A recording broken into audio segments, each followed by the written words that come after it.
Jewelry isn't just about beauty, it's also about value, history, and smart investment.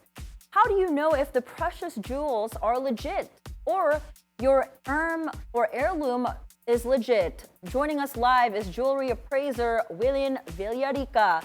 Willyn, thank you so much for coming this morning. Thank you for having me. I'm so distracted by all your beautiful, shining, shimmering, splendid jewelry. They're staring at me. You thief! Wow, there's a security back here because Yes. these are all expensive. Someone's guarding all I'm that bigger jewelry. than him. So, Willyn, right now the trend are lab-grown jewelries. Let's talk about that first. Lab-grown versus earth-mined, and Okay. what are the pros and cons of each? Okay, so lab-grown means it's grown in a laboratory. It's manufactured by man. Earth-mined, it took billions of years for the crystal to form deep underground. So Earth made it. It's natural. So as a gemologist, I have to approach this question in a two-pronged manner because we're also in the pawn shop industry. And I'm a firm believer that jewelry items are wearable investments. And by the very word investment, you should be able to at least take a loan or use your investment as a loan, right? And lab-growns kasi, they don't hold value. Right, once you buy it, Yeah. that's it. No, it's not that. It's more of like in the industry we have price guides that we kind of like conform to when we price our diamonds because we know how much it costs to mine. We know the labor that goes to it. We know the permits that a mining company has to have and the rehabilitation plans the mining company has to have for it to be granted a permit to mine. Now, because of that, we know the cost. We can now establish a price guide or a price list. And the price list, it's like tracked over a long period of time. More or less, you get to follow the movement of the value of anything that's valuable, right? And yung lab-grown counterpart kasi, they're not exactly divulging how much it costs for them to manufacture a rough stone, right? But at the same time, they kind of base their price on the price guide for natural earth-mined diamonds. Has a lab grown affected the price of For the sure, earth it grown? has. Because when the lab-grown manufacturers came in, they specifically targeted a segment for the engagement, wedding market. So we're talking about stones that range 3 carats below. Okay. That's what they targeted. Kasi that's where the money is when Yes. you think about it. It's something that we buy on the daily because every day someone's getting engaged, every day someone's proposing. So that's what they targeted. So naapektuhan talaga the price for that segment. Plus we're still recovering from the pandemic. So may effect. But the value naman, hindi naman siya yung sobrang depreciated. Okay. Unlike, let's say, 7 years ago or 5 years ago, if you have a $10,000 1-carat diamond, back then, the price of a lab-grown would be around $7,000. Would be around, Bagay it suits you pa. well. Looks great on you. It would cost you $7,000. Wait, Not Back pesos, then. dollars. Fast forward to today, that 10,000 natural diamond is still 10,000 or maybe $9,500 because diamond prices kind of went down. The lab grown, it's only selling like 5%, 4% of the 10,000. So that's $500. Okay. Imagine from like 7,000, now it's just being sold at $500. can I just say, Natural earth mine does not do that. I feel very expensive right now. Yeah. But Look and feel expensive. I don't know about looking expensive. I definitely feel it. That gem over there. It's an emerald, if I'm not mistaken. The green one is Yeah. an emerald. Yeah, it's Then an the emerald. pearls are Akoya pearls. Oh, wow. Yeah. So if you're looking to invest in gemstones, you would be better off getting the earth mined stones. Anything that's natural. So I always get asked this, like, what should I buy? Okay ba to? Okay ba to? Well, first you have to know your budget, set your budget. And for me, anything that's natural is better. Even if it's a cheaper stone, Yeah. Okay. basta natural, Okay. no, okay sa akin yan. Ayoko nung mga synthetic, like, kasi may mga synthetic rubies, we have synthetic sapphires. yeah. I'd rather buy a citrine or an amethyst, which are quartz, and they're relatively cheaper compared to a synthetic stone na super duper cheap and does not hold value. So anything that's natural. So that's my number one advice. So how can you tell what's lab grown, what's what's earth grown? Because at the same time, siguro the untrained eye will Right. not be able to find out, Yeah. and that's the reason why I think we have all this machinery here also. Yes. And sometimes the lab-grown ones are actually more shiny, correct? Like they deceive the eyes. Well, they're all kind of shiny. It's called adamantine luster kasi Yeah. diamonds are called diamonds have adamantine luster. Now, it's all about sometimes the way a diamond is cut. That's why for me the most important of out of the 4 C's is cut. Okay. The way the diamond rough is faceted, proportioned, and polished. That's the pinaka-important because it can really make the diamond super shiny, for to use your term, or it kind of deadens it. So it's all about the cut, the proper proportions. Now, to answer your question, Sir Paulo, it's before, back in the day, you can easily identify visually, for people like myself, gemologists like myself, you can easily identify lab-grown diamonds based on the inclusions. Inclusions are the things that you see inside the stone. Yes. Ito yung tinatawag nating bula, carbon. I don't like those terms. Yeah. As What's the in, right term? the proper term is really inclusions. Inclusions. Okay, okay. You Yeah. just call them inclusions. And then, before kasi, the lab-grown, they have telltale signs that it was grown in a laboratory. Because lab-grown diamonds were invented by GE.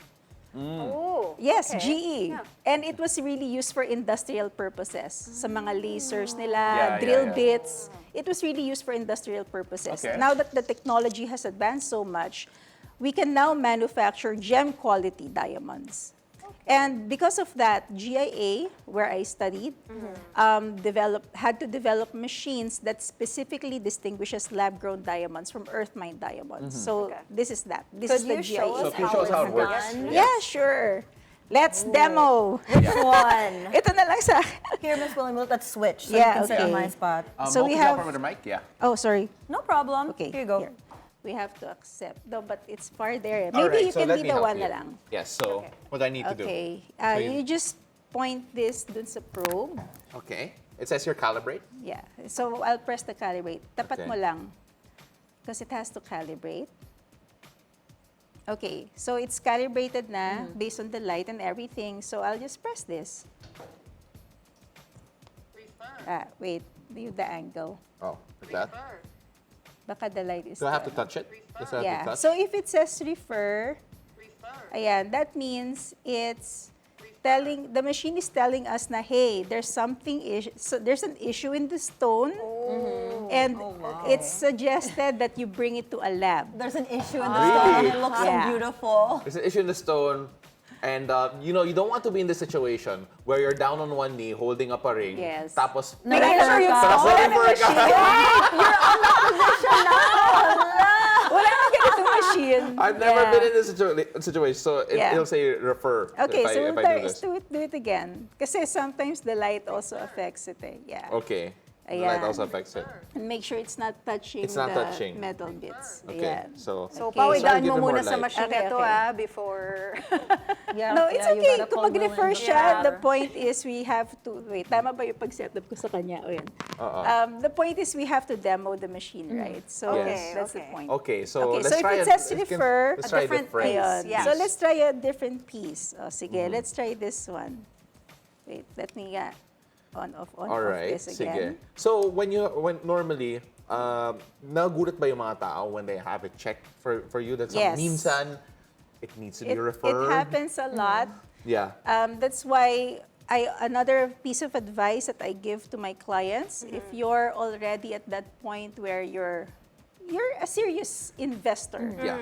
or you're a serious purchaser, buy something that comes with a certificate Yeah. from a laboratory like GIA or Gubilin. I trust those laboratories. Oh, look, it says accept. Oh, yeah. Yeah, no, so that's... Let me just lift it up So so we the camera calibrate. can see. Okay, yeah. Okay, there. It's supposed to be flat kasi. It's supposed to be yeah. flat. Okay. Yeah, Okay. see, Just a it's little flat. bit. There. There So you we'll go. calibrate it again. Pakitapat natin. Okay. We'll press the calibrate button. Okay. Okay. It's accept na. It's like maybe Paolo's the one that says Yeah. Yeah, I think, Paolo. what if you hold it, right? Yeah, Maybe maybe I think the light is too strong. The light is too Baka, strong yeah, here. yeah, Okay. yeah. It affects So it needs a the- certain lighting as well. Yeah. So Okay. the studio Try lights to- are too strong. I don't know Yeah, if the we lights can here are so shut strong. off. Yeah, no, it's okay. Should no, we try but- to block it with a paper? Hide the light. It's the studio lights. Yeah. It's too strong. It's so funny. Sorry, when I was down on one knee holding up a ring, biglang yung phone ko has been going off It's the okay. ano. Hi, MJ. But at least the machine works. Yun nga Yes, lang, 100%. So when the machine says pass, it means natural earth mine. If the machine says refer, then it's telling you that, hey, there's an issue with the stone, and you kind of like need to bring it to a laboratory for further testing. Is it a matter of concern, the amount of lab-grown now available? When it comes to at least the value, we talked about it a while ago, that it's affecting the price of yung mga earth-grown. But then also, people who are, who rather sell lab-grown are saying that it's improving every time. It feels like it's getting harder to distinguish between the two. Yes. And normally, so how does that impact you in particular and other gemologists? Well, I really have to invest in my tools. I have to constantly educate myself. It's a constant study. Yeah. Super study. And yeah, and you really invest on certain tools that you can use to make sure that you're giving the right results Okay. and giving the right advice to your clients. But for me kasi, like I said, wala naman ako talagang issue with lab-grown diamonds in general. What's important is the proper disclosure is made to the Right, client. right. It really hurts my feelings. It really bothers me because my grandparents were pioneers of jewelry manufacturing in May Kawayan, Bulacan. So I feel very protective of Right. the industry. Yes, I Okay. understand. Yes. And it bothers me so much when I hear excuses na parang, oh, I didn't know, I just got it from my supplier, but you're selling it to people, right? So you should have that due diligence also. Yeah. Na kailangan, check mo naman what you're Right. selling. Yeah. Kasi investment yun eh. For a lot of people, it took them a whole lifetime, yeah, just for to be them able to get the tool. to get Yeah. that piece. And then biglang malalaman na lang when they come to my store because they want to have it Yeah. vetted or checked na it's Lab-grown. not naman pala. Well, for those who have expensive jewelry pieces, what are your tips and tricks for maintaining and cleaning them? Because I know it's hard. Yeah. Yeah. Well, diamonds are easy. It's the other stones that's kind of like difficult. But Really? Okay. for me, don't lang spray like your jewelry or you're putting on Perfume? cologne Yeah. or your lotion. You wait for everything to dry and then you like put them on. Because the metal in the used, baka maapektuhan ng mga oils Okay. and ng Okay. alcohol content. If you're going to store your jewelry for a prolonged period of time, try to have it cleaned first, Okay. professionally cleaned. If you're wearing pearls, pearls don't like yung mga naka-vault. Oh. Kasi it's an organic gem. So it needs air. It's an organic gem. And Oh. like the string, don't try to get them wet kasi the string gets stretched out. Oh, okay. Okay. Baka mapigtas. So no moisture and No you cannot keep moisture. them locked inside your jewelry Yes, box. because parang magiging, it's a term called crazing Yeah. in the industry. So leave it Parang out? Yes. Oh my gosh, I have Mikimoto pearls and I've just been keeping them in my jewelry box. Oh, so now you know, jewelry bring box them is- out. Bring them Jewelry out. box is okay. Wag lang yung parang nakalagay sa vault and it's forgotten in Ah, the okay, vault, it's in my jewelry think box. safety I wear box. them naman. Yeah. So once in a while, you take them out. And of course, pearls are meant to be worn. Yeah. Right. Even guys are wearing pearls now. Just, Yeah. just so you know.